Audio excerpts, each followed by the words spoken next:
Assalomu alaykum YouTube ishqibozlari. Xudo xolasa mana bugun 14-yanvar chorshanba kuni 2026-yil. Ko'pchilik YouTube ishqibozlarini iltimosiga binoan kommentariyada yozishgan ekan. Men motoblogga mini traktor qilmoqchiman. Ana shu mini traktorni oldi balkasini yasash uchun mana shu video rolikni olishga maqsad qildim. Mana buni yasash juda ham oson. Uning uchun mana videoda ko'rib turgan bo'lsanglar, klassika Jigulini ikkita oldi stupitsasi kerak bo'ladi, 4 ta sharovoyi hamda 40 ga 80 profilli truba kerak bo'ladi. Mana bu yerda hozir ko'rsatganimdek mana videoda mana bu sharovoy, mana bu ham sharovoy, mana oldi stupitsa.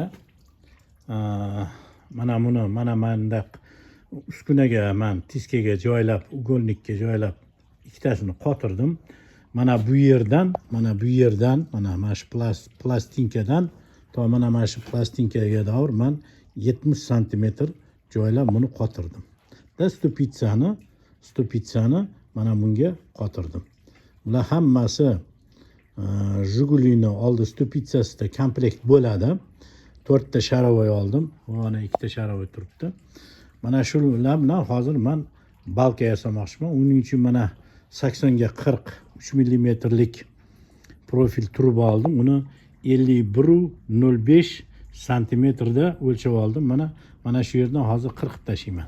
Mana shu sharovoy uchidan mana bu sharovoy uchiga davr 51,05 cm bo'ldi.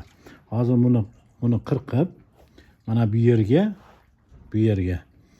qo'yib, buni ham mana bu burchagidan bundoq kesib tashlayman. Xudo xolasa mana bu yerdan kesgandan keyin ko'rsataman. Undan keyin 3 ta teshik ochaman. Mana bu katta 3 ta teshik ochaman bunga. Ikki profilga mana bu profilga ochaman. Mana bu tepa qismini ochaman-da, mana shunga men nima qilaman? Sharovoyni o'rnataman. O'rnatganimdan keyin sizlarga ko'rsataman, xudo xolasa.